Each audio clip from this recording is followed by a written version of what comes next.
frustration turn into elation as you turn your head to self-isolation decoration.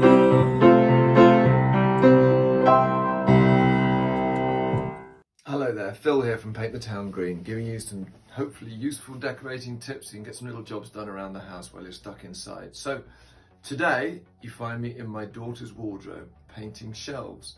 These shelves went in 2 years ago I'm being told, and I was going to paint them soon. Well, here we are 2 years later painting them. First thing I'm going to do is fill all the screw holes. Now before I go any further, I'm going to be totally honest. Some of the things that I'm going to be doing in this video are not completely best practice, and they're not what I'd expect my team to do when they're working on people's properties. Some of the products that I'm going to use. The reason for that is that all the shops are shut. I wasn't expecting to be stuck inside doing little DIY videos, and we're also in self-isolation because my wife isn't very well. So I'm having to make do with what I can find in the shed. So I will tell you when I'm using the wrong products, but it also, I'm having to sort of improvise a bit, which I think you're probably going to have to do as well. Part of the reason this is getting things done while you're stuck at home. So it's never going to be an ideal situation, but hopefully we can make do. So I'm filling screw holes at the moment. The ideal best practice would be using a 2-part wood filler. And if I had one, that's what I'd use, but I don't. So I'm using a powder filler, the same product that we saw me using for filling walls. I'm now using it to fill screw holes on shelves. You can do that, it's not the end of the world. But best practice would be a 2-part wood filler, and that's what we'd use if we were out on a professional job. But we're not, and we've had to make do with what we found in the shed. So I'm looking for all the little screw holes that I can find. There's a little one there, a little one here, and there's a whole load down here.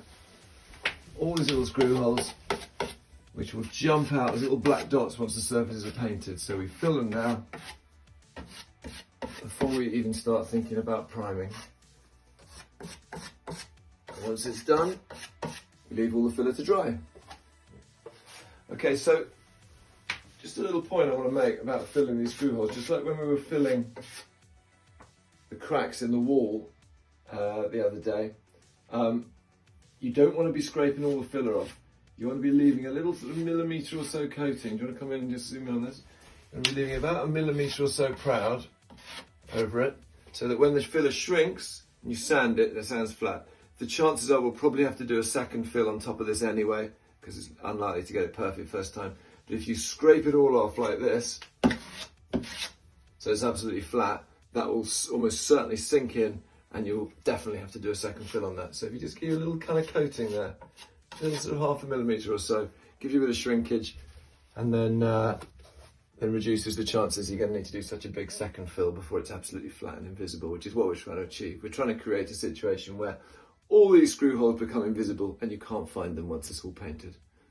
Okay, so our filler is now dried, and what I've also done with the filler, if you can come in and I'll just show you, you'll see I've filled on these edges. So these are cut edges of MDF. Now, these tend to what we call fur up when you cut them, so you don't get a nice clean flat edge. So you often find you have to sand them back, and just to make them even smoother, what I've done is I've put a layer of filler on that edge as well, so it goes in and just kind of, it stops that furring up happening so much. Each coat I put on, I'm going to be giving them a light rub down all these cut edges to keep them nice and smooth, but it's a great start to get some filler on them as well, and it just takes all the sort of undulation out of it a little bit. So I'm going to sand all this filler down. We've filled all the screw holes, these are all white spots everywhere.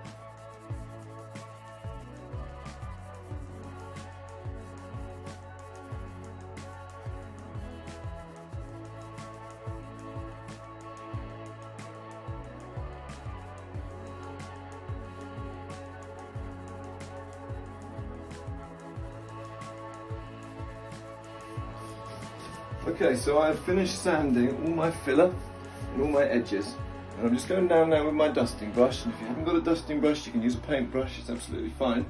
Although ideally not the one you're about to paint with, use an old paintbrush. And I'm sweeping all the filler into little piles. If you come in here, see what I've done already. On each surface, there's a pile of filler dust. And can you reach up here? Well done. Okay, what I've not done is just brushed it all off onto the floor. because then it's just spreading the dust around the area I'm working. So I've actually dusted it very gently, with little stabbing motions into a central pile. I'm going to get my hoover up these little piles of dust. There's none around the rest of the room, and then I can start painting.